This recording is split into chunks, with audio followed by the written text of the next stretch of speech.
I pledge allegiance to the flag of the United States of America and to the republic for which it stands, one nation, under God, indivisible, with liberty and justice for all.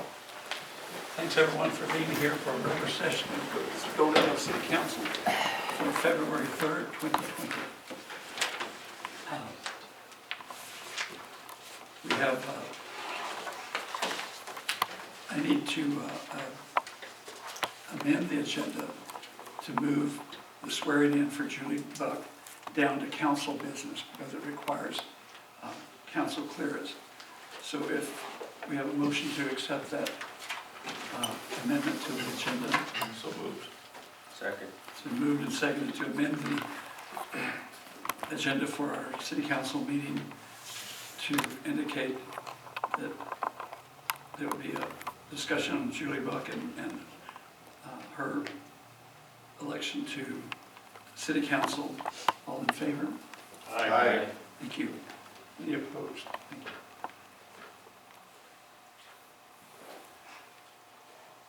We don't have a public hearing tonight. Oh, I'm sorry, on roll call, we need to excuse City Council Member Jane Roberts.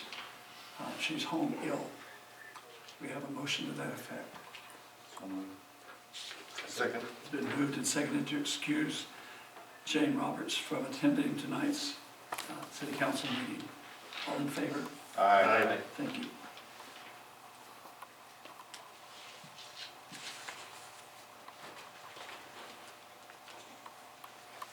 The next item on the agenda is the agenda, and we need a motion to approve or revise the agenda and the consent agenda.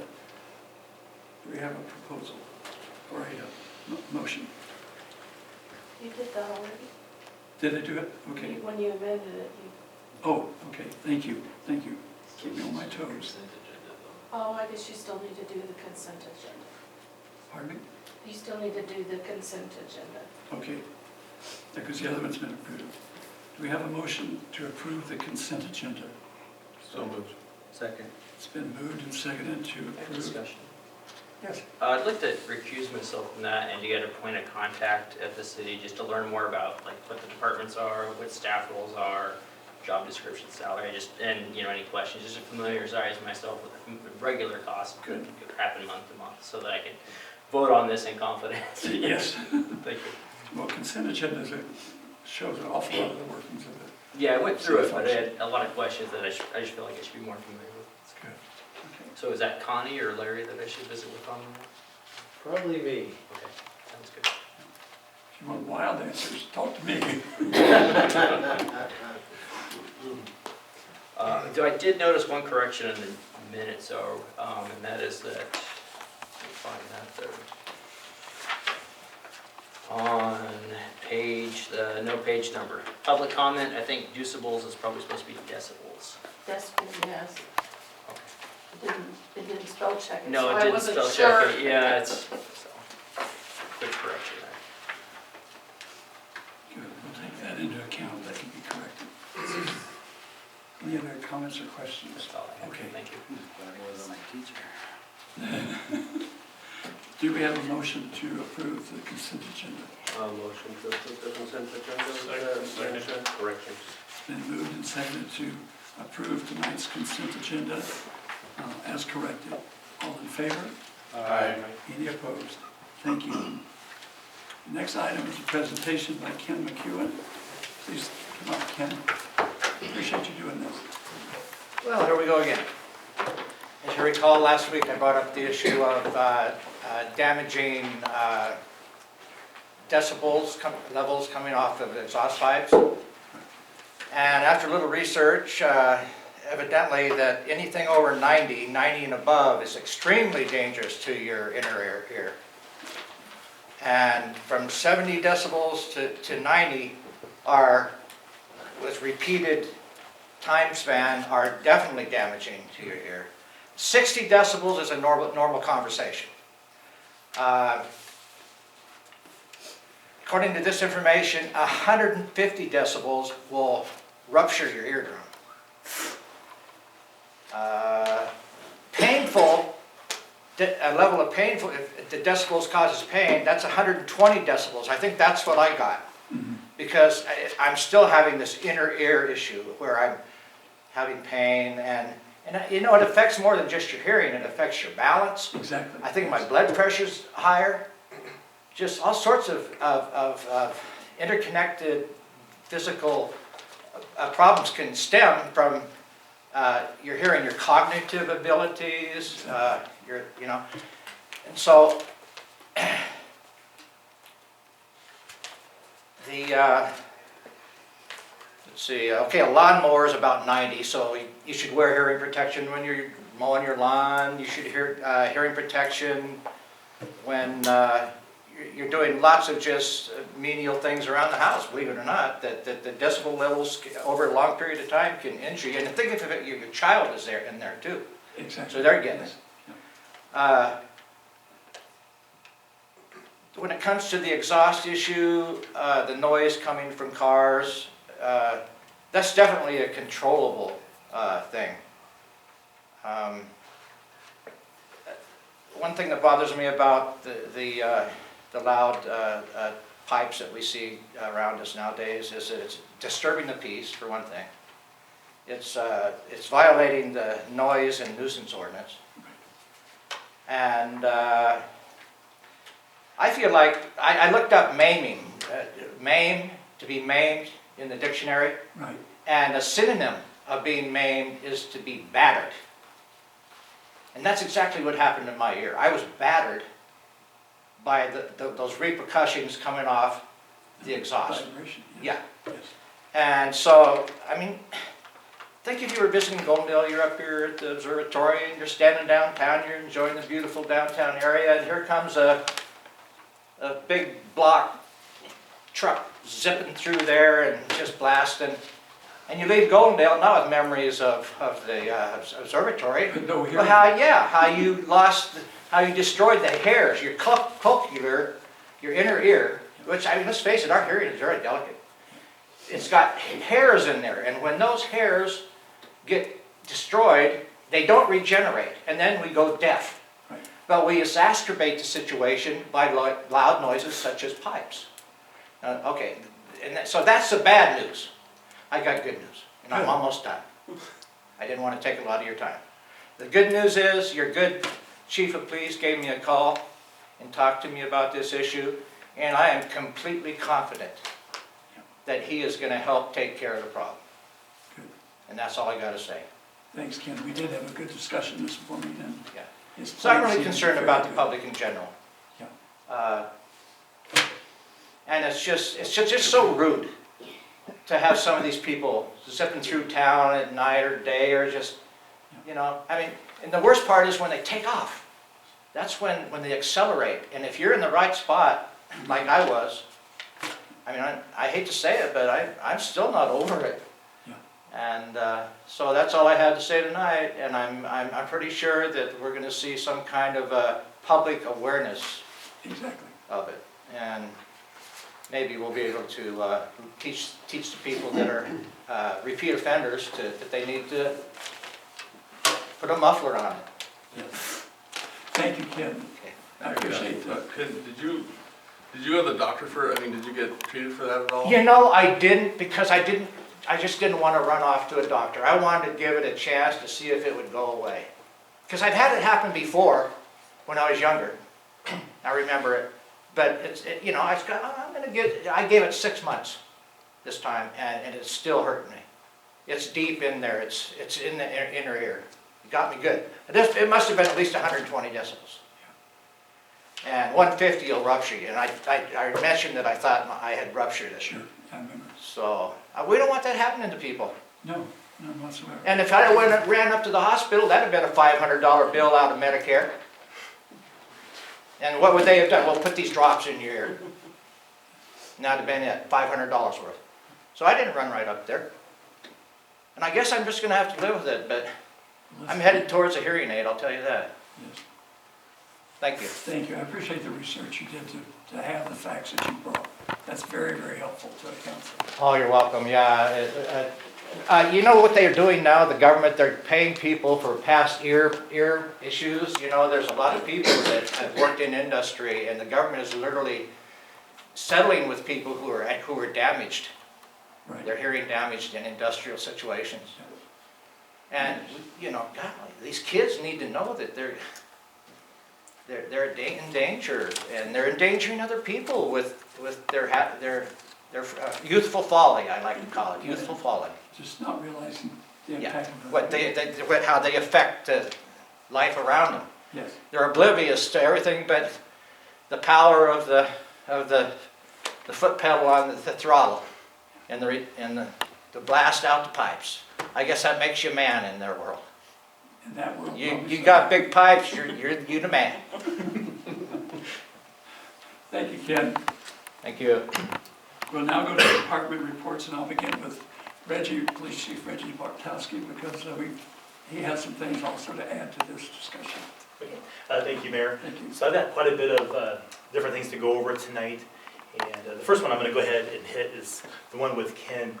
I absolutely agree with him when it comes to the exhaust noise, the mufflers in town. We definitely have some people who are habitual offenders to this, and you can hear them blocks and blocks away. And so I went ahead and started to do some research on the best way of trying to address this. And we are going to be putting out a press release with the RCW that we are going to be following. I had a meeting this morning with Washington State Patrol Sergeant Nate Hovenhoff, and we've decided that we're going to partner up on this, and he's going to bring in some troopers. We're going to have a Goldendale police, and we're going to do some emphasis together to address this problem. The RCW that we're going to cover, and I think this is the best law for us to write. Usually what we use, we do give a warning the first time, and then obviously if you don't heed to that warning, we go ahead and we start writing tickets. It's going to be under RCW 4637.390, and this is what it states. Every motor vehicle shall at all times be equipped with a muffler in good working order and in constant operation to prevent excessive or unusual noise, and no person shall use a muffler, cutoff, bypass, or similar device upon a motor vehicle on a highway. So pretty much, you need to have a muffler in good working order.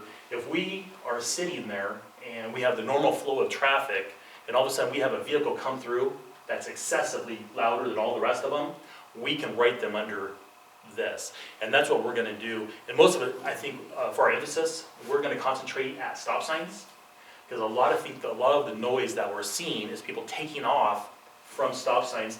They get into it with their foot, and that makes that excessive, loud muffler noise.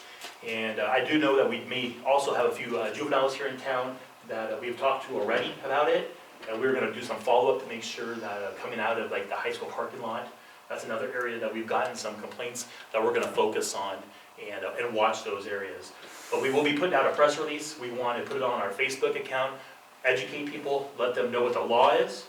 Hopefully they can get it figured out. And then we're going to go out and we're going to do some emphasis. And I'm hoping to do maybe one a week for the next 3 weeks, and to really try to, really get those really loud mufflers and get those cut down. Right. So Ken, I appreciate you bringing that to us, and that's something we will be concentrating on with our resources. I have a question on that RCW. It calls for a working order. However, if you go to the proper shop, you get a working order muffler that makes extra noise.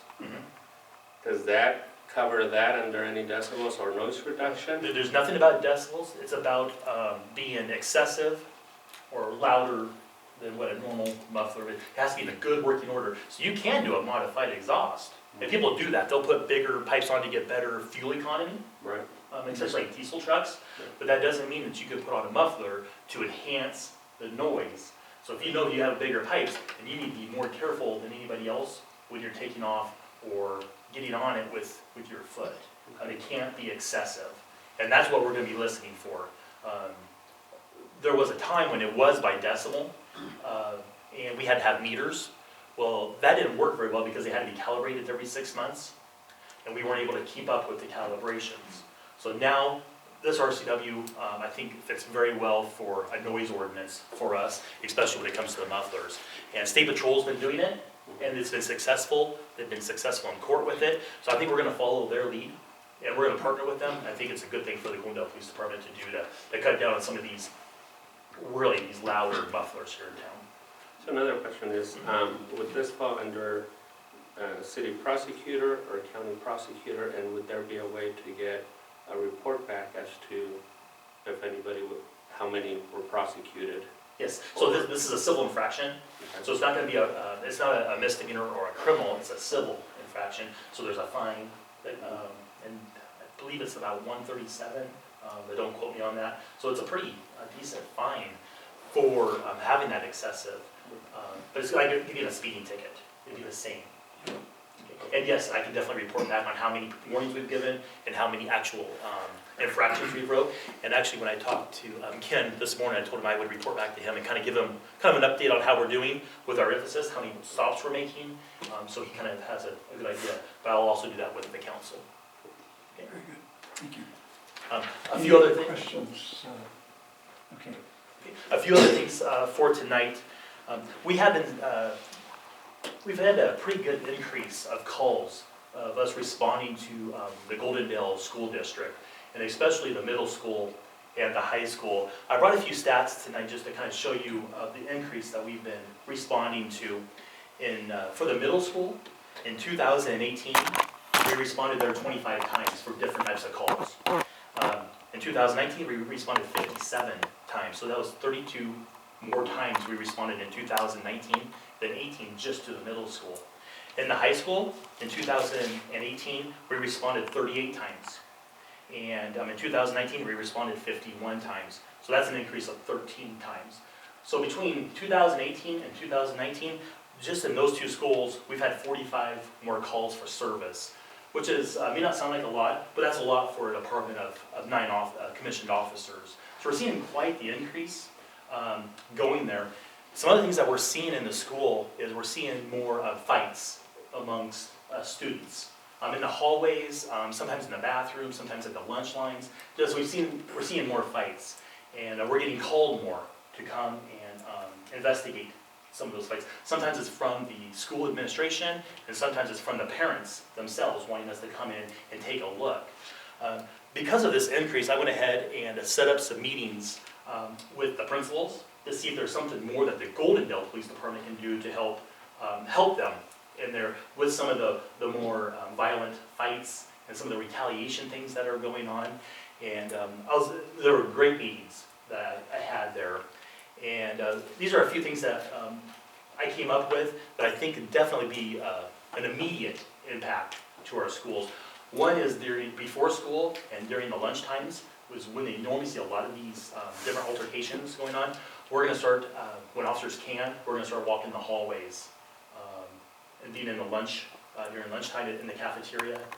And we've been doing that this week, and we're getting great results. The teachers are happy to see us, the administration's happy to see us, and even the kids are very happy to see us. They're kind of questioning why we're there. We're there, and we just tell them that we're there just to see them and make sure that everything's good in the school.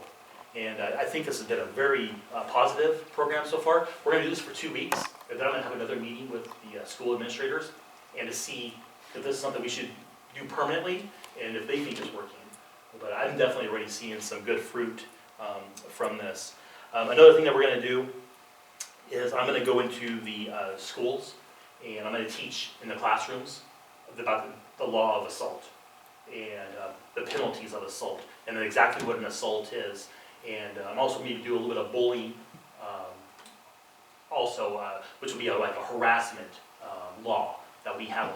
And I want them to understand the civil liability when you get into a fight, that you could get sued. If you hit somebody, there's always the civil law and then there's the criminal law. And I think this could be a really good thing to go in and teach each of the classes and educate them on that. Something else that they asked us to do was to bring in our drug dog. We have Harley and we have Officer Berkshire. And we're going to go in and we're going to start checking some of the lockers and just run the drug dog down the lockers And we've already did that at the high school. We're gonna be doing that at the middle school also. And we're just gonna do it periodically whenever they ask us. We just wanna be a resource for our schools. And we're gonna go in and I'm gonna make sure that we have the time to go in and help them with those things. After I got done with the schools, I decided for the law enforcement part, I thought maybe there was more that we could do. And I had a meeting with our Clayton County prosecutor and also our juvenile department and also with Sheriff Bob Songer. And we all kind of sat in a room and we just kind of brainstormed other ways that we could help assist the school and do diversion programs to possibly submitting charges and having the charges filed. And so we're looking at different criteria and different policies to make sure that we're holding kids that are habitual fighters, kids that are doing violent types of fights, or obviously if they're doing any type of a felony, that we will be filing those types of charges. And I think that was a very productive meeting between all of us, between the juvenile department, the prosecutor, and myself.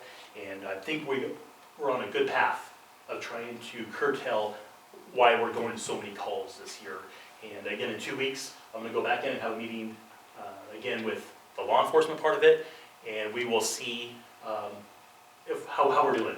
And I will keep everybody here updated, because this is kind of a major issue. I mean, our schools is a major part of law enforcement. We want to make sure that we're doing a good job keeping our kids safe. We want to make sure that we back the school. They do take care of in-house fights themselves. If it's 2 kids and they've never gotten in a fight before, and all of a sudden they are going to get into a one-time, because it happens between kids sometimes, they do have a 3-day suspension and a 5-day suspension that they can put on kids. 3-day if it's a little less severe, 5 days if it's more severe. Those we probably won't get involved in, and the school usually doesn't call us on those. But if it's continuing, then I'm asking them to call, and we will help. And we will go in and we'll do the investigation for them and to partner with them. I have a couple questions. Sure. And a couple concerns. So from hearing from the community, I think one of the perceptions is that the prosecuting office is not charging or fighting charges when law enforcement is involved. So from your perspective, is that something that's happening, not happening when you guys do the work and the investigation? If it's not, maybe that's something that Larry can get involved with, and we can convene our request to the prosecutor's office to do their job and file those charges if we're going to do the work. And then the other thing is, seeing where this is going and coming from larger school districts, I think the conversation needs to be as to what the school district is going to be. Are they going to hire hall monitors or school security campus before we go into the law enforcement officer on campus all the time? Okay. Those are both great. I was able to talk with the superintendent, and we had to spend quite a bit of time on. So on your second question first, obviously I'd like to see a school resource officer in there. We're responding so much. They can do classes, they're security, they're there for so many different reasons. And then they build relationships with those students, so the students feel safe and free to be able to come talk to that officer and to tell them what problems they're having. And the need is there. And I would love to see that. I've been in schools where we have resource officers, and they make a huge difference. The question for me as a council member, though, is the school going to participate in paying a portion of that officer, if not the full officer, like other school districts do? Because obviously by the numbers, the need is there, but I think as we move forward, the conversation needs to be with the school district as to how to proceed. I mean, the need is there. Would we want it? I would. But I think as it progresses and it's going down that way, the conversation needs to be started as to how can we fund another position and get you guys another officer that we can lose from the street. And that's what I talked with her about. Right now, the school does not have the funding to meet the city of Goldendale halfway. A lot of school districts, police departments will do that. The police department will pay for half of that position, and the school will pay for half, and that's how you fund that position.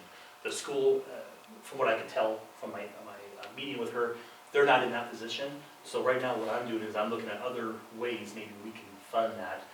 One is gonna be talking to some of our state representatives. There's also a grant, a federal grant that just came out that I'm looking at, called a COPS grant.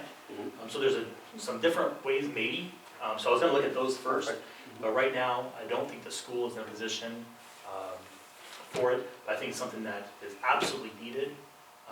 We have a limited amount of resources.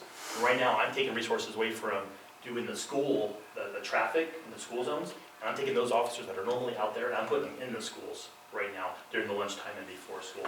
I've only got so many officers, and we only can do that when there's not another emergent call happening somewhere else in the city.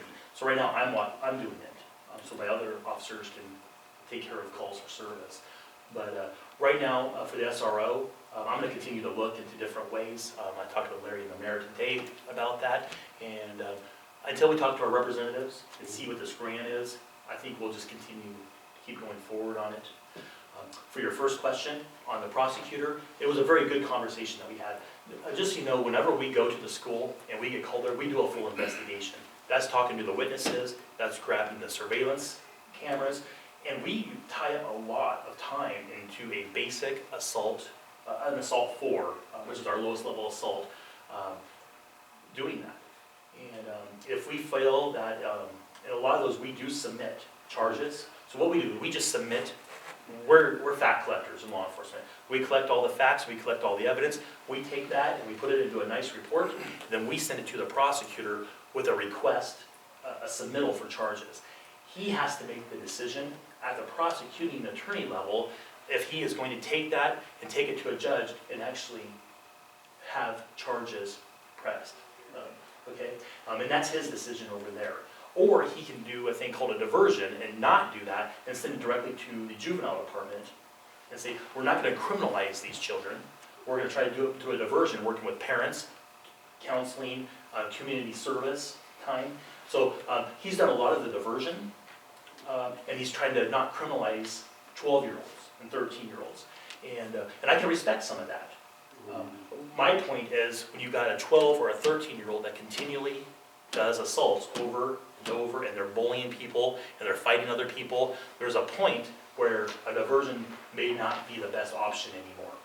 We need to have more accountability, or more teeth into holding that juvenile accountable so they quit going out and doing assaults in our community. So that's the conversation that we're having, and that's where we're trying to figure out where's a good balance, because juveniles is always a tough discussion on criminalizing them or trying to divert them and use parents and other resources to get them on the right track. So that's definitely a conversation we're having right now. But we will continue to do a full investigation and send it so it's ready at all times for a trial or whatever we have to do if need.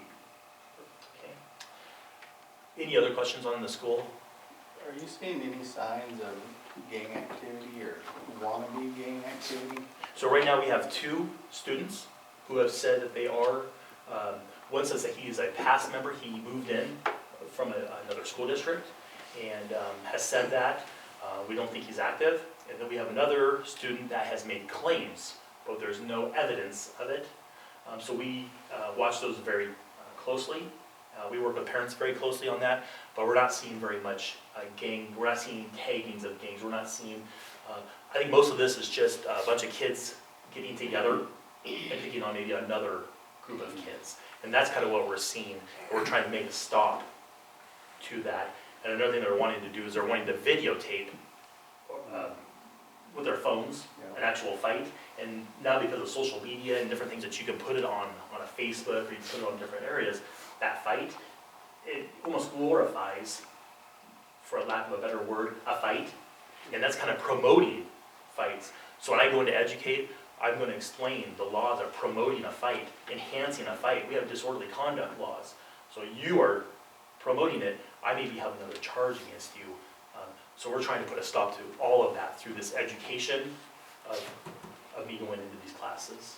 So, Lauren? Is there a potential opportunity to kind of view some of that social media and try and pursue some of that to discourage maybe the motivation behind some of things? Yeah, so usually when we see that there are fights on whatever the forum is, Snapchat, or there's different ones that they'll put it on. We contact that group, and we'll ask them to take them down. And usually they will, especially if they know if they're juvenile fights. Can the source of whoever put that on the app be identified so that that person can be addressed here in town? Yes, and we have been doing that. The thing is, with the First Amendment, it's a little tough with freedom of speech, but if you're promoting a fight, you can't do that. But the freedom to be able to post something, there's a fine line that we're kind of toning there, but we want to stop it. So right now, whatever I have to do to address the children in these schools, I want to make sure we are addressing them. We're telling them the hurt, the bullying, all these different aspects that they're causing. And I think, because most of the kids that are recording are not getting in the fights. They're showing up and they're getting that camera out. But it's making more kids want to fight because they're getting attention. I think that's the perfect way of saying it. And are there weapons involved in these fights? No. We've had no, I can't think of any that no weapon was involved. Most of it's just fists. And last question. Sure. We're talking about 2 or 3 young adults that are causing these issues, or is it dozens that are repeat offenders? I would say we have around 8 to 9 kids that are causing most of the problems.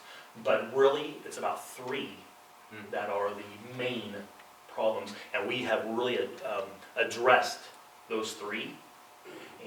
But there are more than that are on the outside that continue to be involved. They always seem to be there, and they're part of this little group that goes behind to give them some strength in numbers. So we're addressing all of it. So I would say 9 to 10 is really what we're dealing with. Thank you for your thorough report. So I've got a few more things. I'm sorry, I was not going to go too long tonight. Just going to hit a couple cases that maybe you guys have heard some things about. Last Wednesday, around 7 p.m., Officer Diamond was driving on Broadway, and he saw Tyler Christian of Goldendale walking down the street who had a felony warrant. Officer Diamond turned his patrol car around, tried to contact him, and a foot pursuit took off. And he ended up running several blocks and going over fences and climbing under bushes and trying to get away from the police. We were able to corral him in a 1-block area, and we were finally able to take him into custody. We were able to charge him with, besides the arrest warrant, he was also charged with resisting arrest and trespass by jumping in these other backyards. We also had another foot pursuit. This was last Thursday. So we had one on Wednesday and one on Thursday last week. This one was around noon. This was for a DOC warrant. The person's name was Tyson Smith. He was at Holcomb's Market inside, where he stole some merchandise from inside, and then he went up and tried to pay for some other merchandise with a counterfeit $100 bill. Once they said that they were going to call the police, he took off running. He ran several blocks, and we got him in an alleyway, and now he's in custody, and we are working with the federal government for that counterfeit $100 bill, and we charged him with the theft of the merchandise. The last one I have is kind of a big one. I've kind of just written out a pre-prepared statement on this one. There's a few different moving elements. There was a pursuit, vehicle pursuit, that happened yesterday, and it tied to one of our burglaries here in town at the Simcoe Cafe. So I'm just going to go ahead and just read this really quick, and then that'll be the end of my report. On January 28th, 2020, Officer Stan Berkshire responded to the Simcoe Cafe here in Goldendale on Main Street for a burglary that happened earlier that same morning. There was surveillance footage of the burglary as it happened, and it showed 2 masked suspects entering the front door of the Simcoe Cafe. It appeared that they had a key to enter. Once inside, we could see that they were wearing a black ski mask. They were wearing hoodie sweatshirts, and one suspect had a headlamp and was also wearing black shoes. Susan Dolson, the owner of the Simcoe Cafe, stated that the following items were missing from the cafe: $2,000 in cash, 3 cases of steaks, beef steaks, and lottery pull tabs were stolen. The suspects then left the back of the cafe through the back door. On Sunday, yesterday, February 2nd, 2020, Washington State troopers got into a vehicle pursuit that ended up about 10 miles out west of Goldendale. The driver of that vehicle was identified as Colton Warner. The vehicle was impounded by the Washington State Patrol and taken to a tow yard for impound. And they asked for our assistance from Officer Berkshire and from Harley, our narcotic canine. Harley gave a positive response to the driver and the back passenger door, which indicated an illegal odor of narcotics inside that vehicle, which transpired into a search warrant of that vehicle. During that search warrant, Sergeant Smith of the Goldendale Police Department was present, and he saw what inside this vehicle. That was a plastic sandwich bag full of pull tabs, a black ski mask, and a hood lamp, which matched all the items that were stolen from the burglary at the Simcoe. From that, we did our own search warrant of that vehicle so we could seize all that evidence. At this point, we were also able to find the key that was used in the burglary inside that vehicle. So now we are working on submitting charges for Colton Warner for burglary and for theft in the second degree. We are currently looking for that second subject, which we do believe we have a good idea who that is, and we'll be moving on that case. So most likely in 2 weeks I'll give you an update on this case. Mayor, with that, that's the end of my report. Thank you, Reggie. Thanks very much. Very helpful. Steve, Fire Department? All right, from the fire department. Calls for service, total for the year, 16 total calls, 6 fires and 10 medical calls. Fire department on January 5th held our first fire extinguisher training, which was for the local businesses. That being said, we only had one local business come out, which was Wild Daffodil Fabrics and such. We will be doing further fire extinguisher training throughout the year. Hopefully we'll wait till we have a little warmer weather.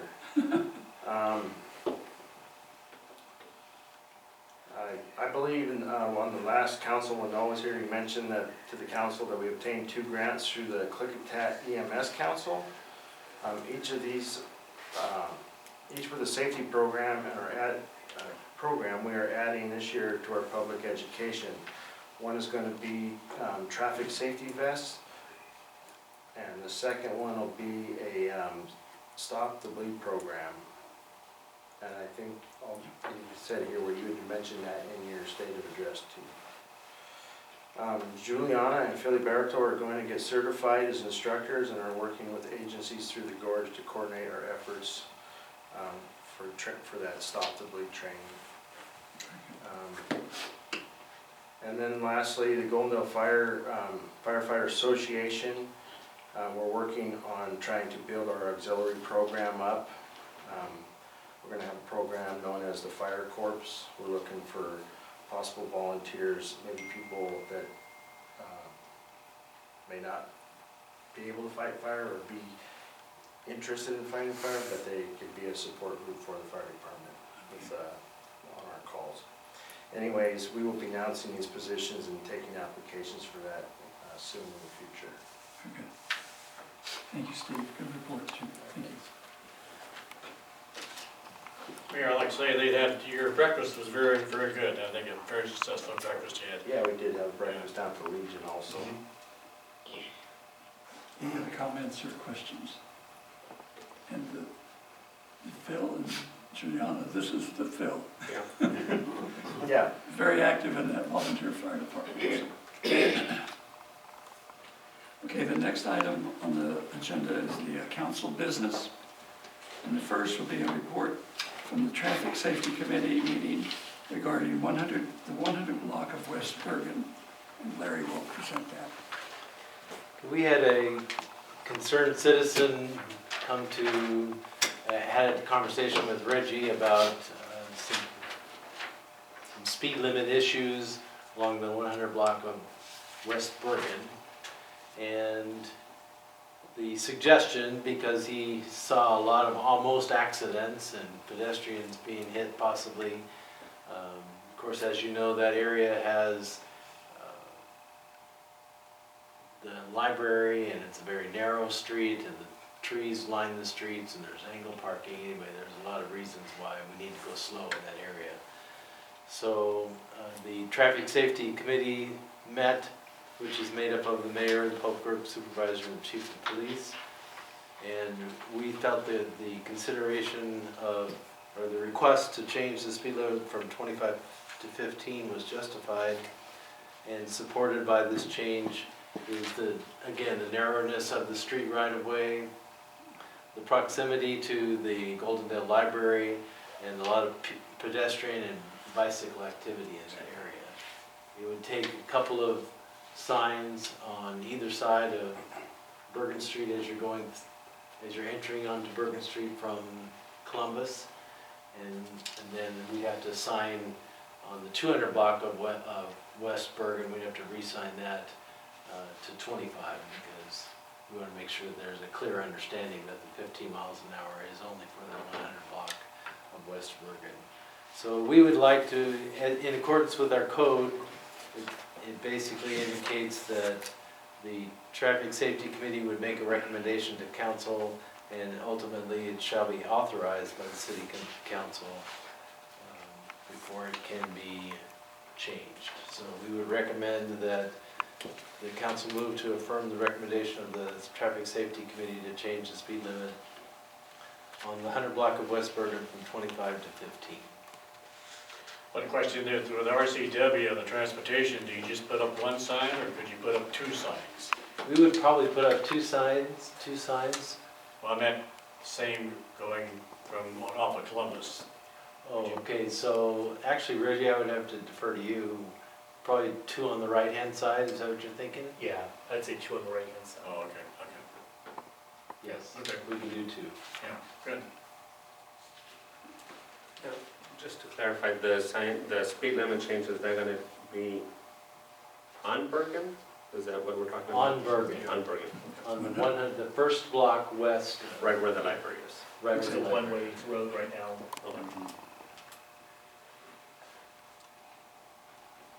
Do we have a motion?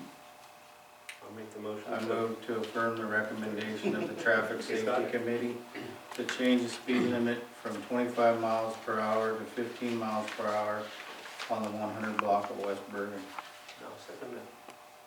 Been moved and seconded to accept the recommendation of the Traffic Safety Committee to change the speed limit from 25 miles per hour to 15 miles per hour on the 100 block of West Bergen.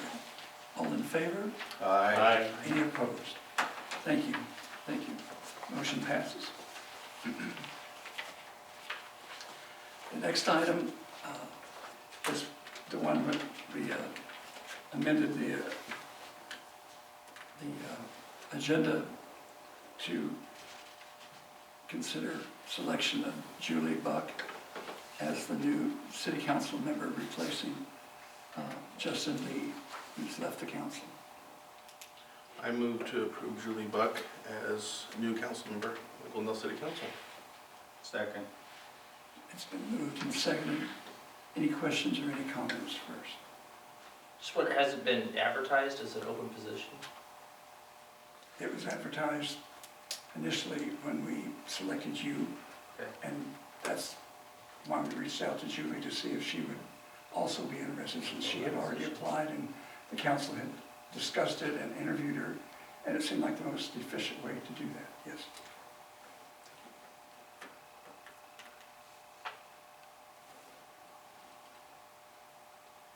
So it's been moved and seconded, right, to accept Julie Buck as a new member of the Goldendale City Council. All in favor? Aye. Any opposed? I should probably abstain since I didn't partake on that interview. Oh, So, that's right, you're in I line. was in the back room. You were in the back room.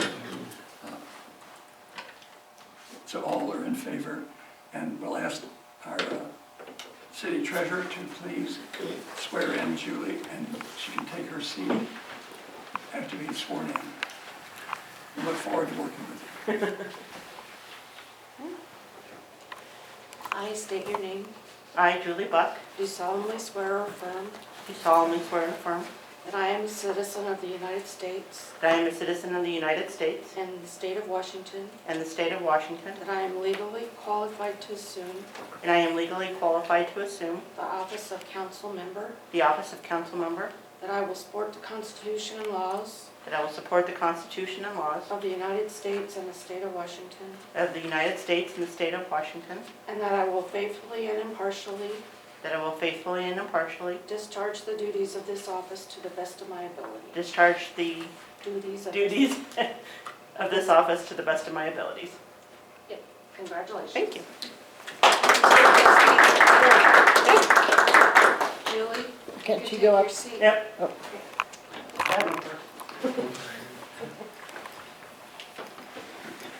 Welcome to our city Thank you. council.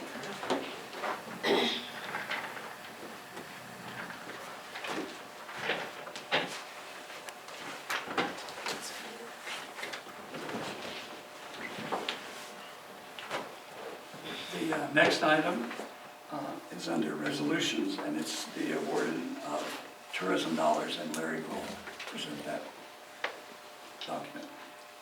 Okay, the event committee met earlier in January, and we had presentations from each one of the persons requesting tourism dollars. We determined that a couple of the applications were not eligible because they did not meet the criteria of a nonprofit organization and/or a city agency. So We Rock Events is a for-profit entity and therefore would not be eligible for tourism dollars, as would the Winter Wonderland proposal by Pete's Pizza. So we had a total of almost $75,000 and we took away 13, so we're down to like $61,000, and we had to pare that down to 55,000. So we actually heard from each one of the entities that requested tourism dollars. We had a very good meeting. I thought it went well, and we knew that we had to pare down several of the requests so that we could get to our 55 number. The committee and the audience worked together, and we came up with a solution that I think everybody was supportive of. So we would like to recommend this list of recommended tourism dollars in the amount of $55,500. And then the motion or the resolution would allow us to go ahead and develop contracts with each one of the different entities that requested funds. And we will do that post haste. It's getting to a point where we need to start getting these contracts in order so that the entities can be sure they have the money coming to reimburse for the monies that they are using to work on their events. So we would recommend that the resolution number 706, authorizing the tourism events and festivals for 2020 in the amount of $55,500 be adopted.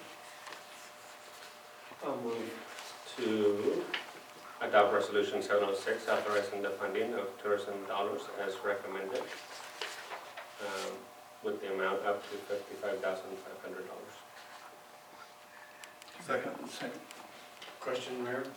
What, the Winter Wonderland, what was the funds that they wanted to use that for?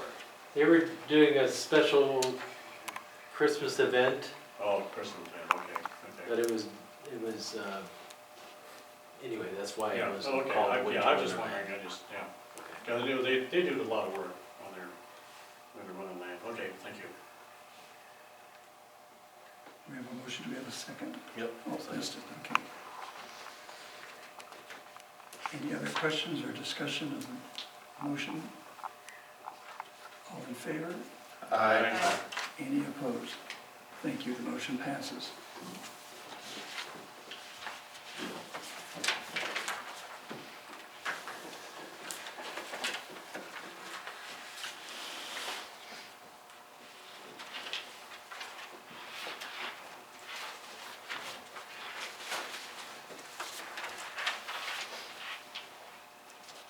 The next item on the resolutions is a special resolution to support the Goldendale Pump Storage Project. And Larry will explain the need for this and why we're putting this before you to be. Well, I'll touch on it a little bit, and Mylan, you might want to weigh in a little bit on it. Sure, I'll do that. And the mayor as well. Mylan was instrumental in getting this communication with, what was the guy's name, Eric? Dave Warren. Dave. Well, Dave Warren is lobbyist, but it's Eric from Rye who I think maybe wanted this resolution. Okay.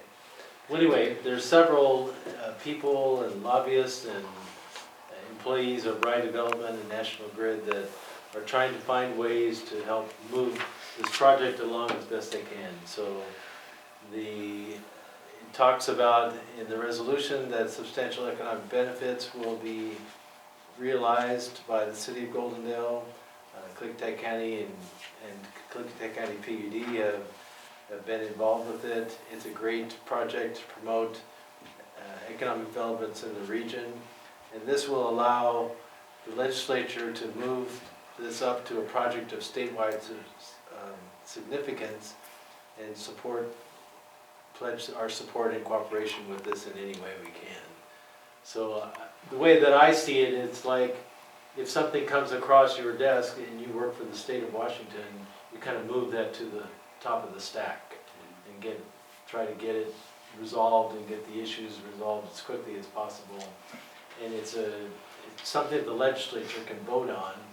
And so this resolution is being presented to the legislature for passage and approval during their session this year.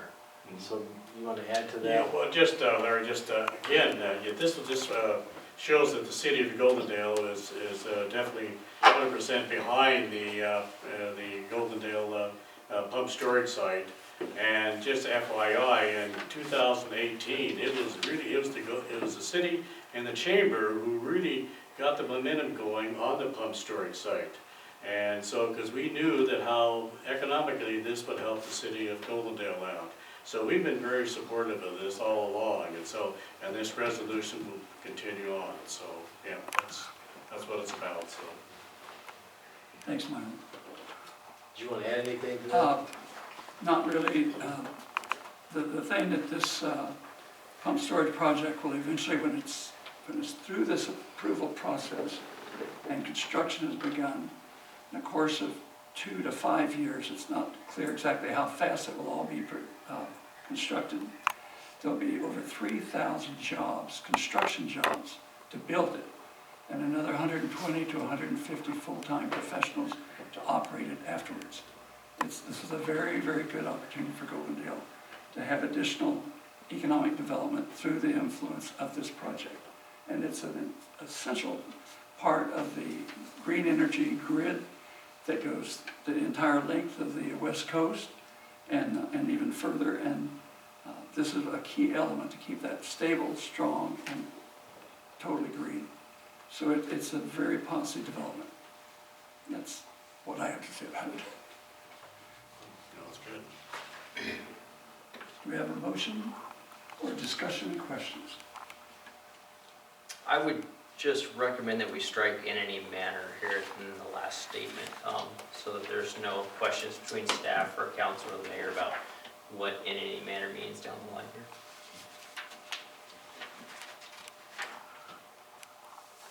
Where was that again?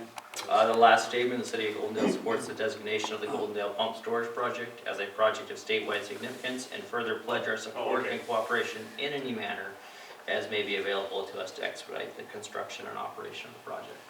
So you're just saying to strike the phrase in any Just manner? those 3 words, just because it's pretty broad. Yeah, that's fine. That's good. So I'd make a motion to adopt resolution number 707, supporting the designation of the Goldendale Pump Storage Project with in any manner stricken from the resolution. Okay.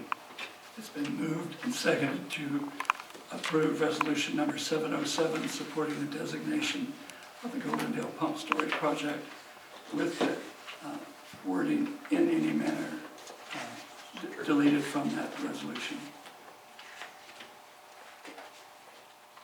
Any further discussion? discussion? If not, all in favor? Aye. Any opposed? Thank you, thank you. That's a very big step for Goldendale.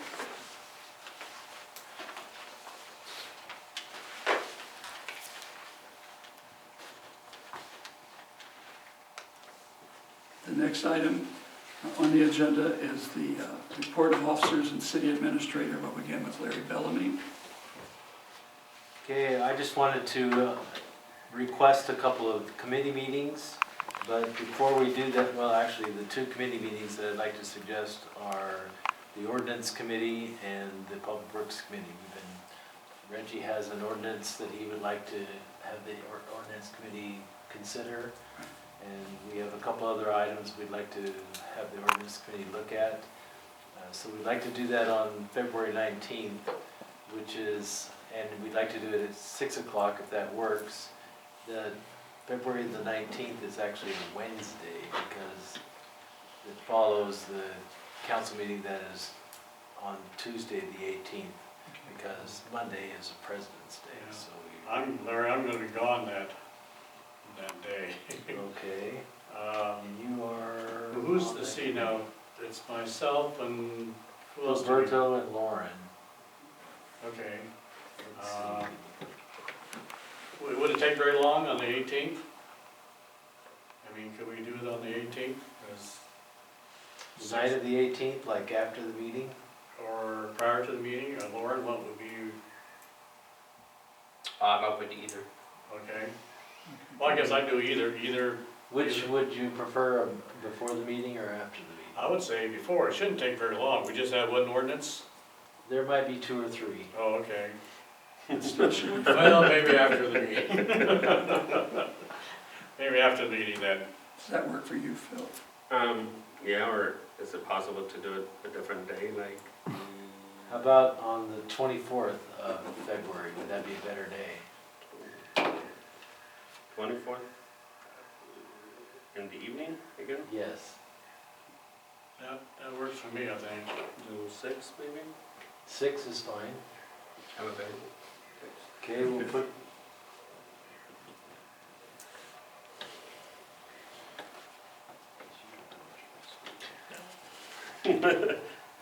Does that work for you?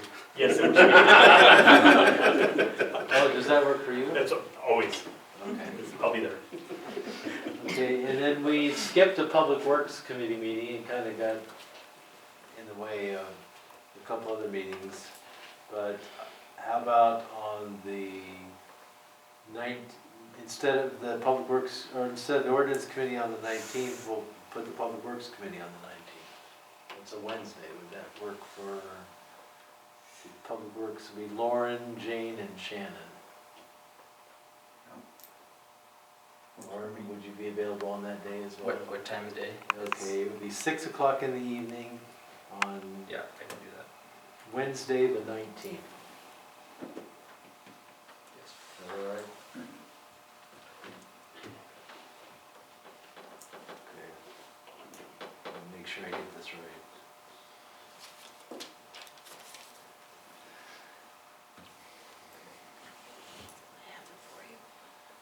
You got it for me? Okay, the other item that I think the council needs to address is we did figure out how the council members were going to serve on the different committees. And we, at the time we did that, Justin was still a council member. And now that he's not, I think we need to fill those spots. Justin was on the budget committee and Justin was on the event committee. So we need to decide how to fill those spots. I would say, if Julie's willing to take those. Is Julie willing to take those? Sure. You want them both? Is that all right with all of you, consensus? Yeah. Okay. Very good. That makes it real easy. Put me to work, it's all good. Say she's taking Justin's spot, so. Thanks, Phil. Along with everything else. Very good.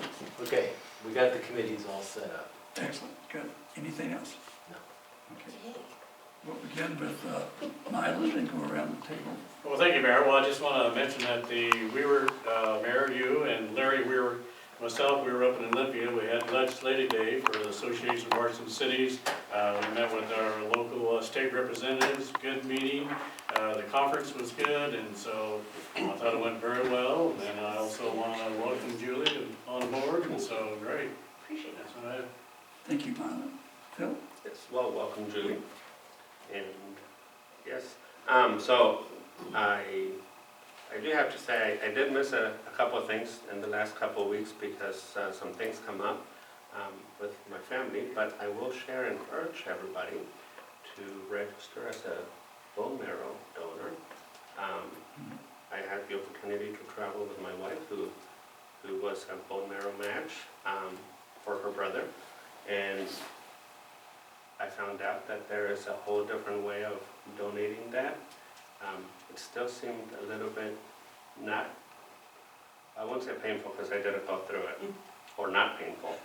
It seemed uncomfortable, but definitely not the same process that an invasive process has before. It was just through pretty much what looked like a blood donation system that they pulled that through filters and through some medication. So if anybody's been curious about donating bone marrow and was being held back by that invasive process, it's come a long ways. So yeah, just wanted to share that. It's a worthwhile thing to be able to do as well. Andy? Sorry about missing last meeting, glad I'm back, glad I'm safe. I want to welcome Julie to City Council, and I'm excited to work with you again. Great. And Andy has personally lowered the deer population by 2. Yeah, we're glad you're okay, most importantly. Sorry Elliot didn't make it. Exactly. Well, welcome, Julie. Thank you. And Andy, I think we can find a much more cost-effective way. Yeah, exactly. Yeah. Other than that, I'm good. Lauren? Well, welcome Julie, but you probably have more familiar than I do with City Council. And I want to say thank you to Mylan for your work in Olympia with our legislators and helping with the pump storage project. Well, thank you, appreciate that. Yes. I'm glad to be here. And I do want to address the fire corps. Phil has asked me to help lead the charge on that, so I'll be getting involved with that as well for the fire department.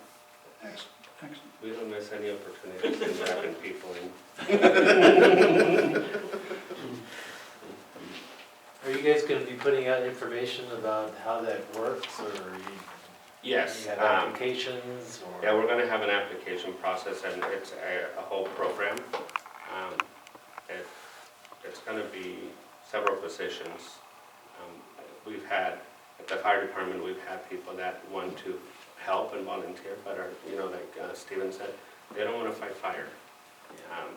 But we definitely need a lot of help, especially when the firefighters show up before meals, are there extended periods of time. They're out there fighting fire and lack that support. They leave home and don't have that support. And also with Chief Noah, we're pushing the whole public education programs, and we're needing a lot more support. So yeah, we'll be putting out probably a press release and an application process. Yeah, we have a planning meeting this weekend. Yeah, we're meeting this weekend to get that going, because that's a lot of work, and so that's where Judy's going to come in. She has a lot of experience in processing applications and getting the right people and in charge, so we can set it in layers.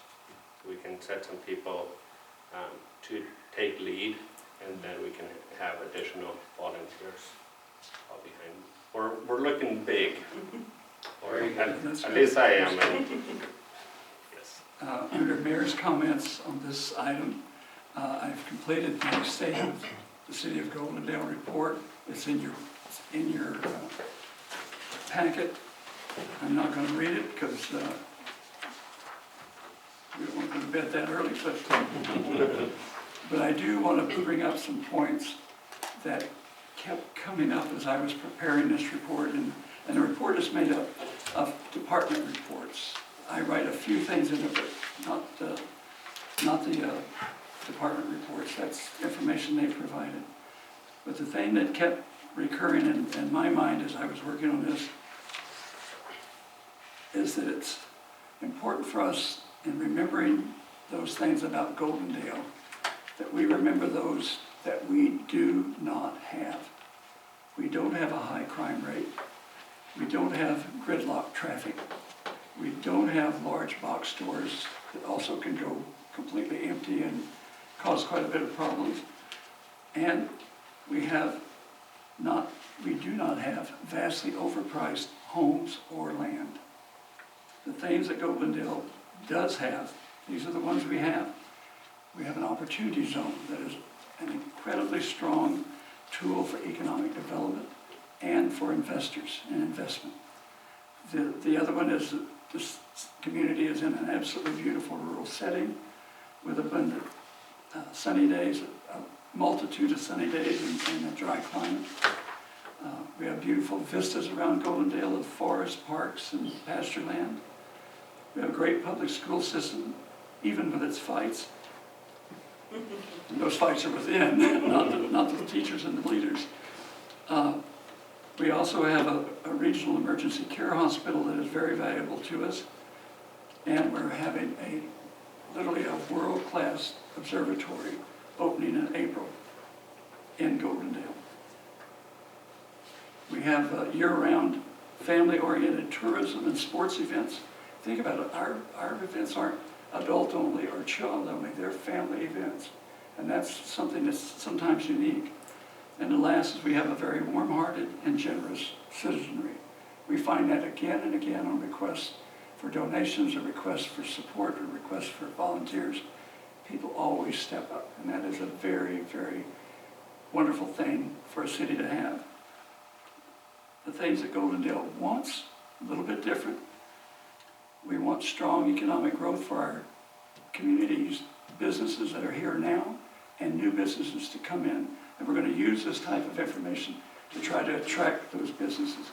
And we need jobs, jobs, jobs. And a third one is we need job training, some kind of a training program that will be able to help our young people to be qualified for meaningful jobs, living wage jobs instead of the local quick job that doesn't cost much at all or doesn't pay much at all. I hope you'll read the report. I hope you'll help us to achieve these types of goals. And just keep in mind, the things we don't have are incredibly beneficial to us. If you've been to Seattle or Portland in the last year, you'll remember the traffic and all of the crowding and all the difficulties everywhere.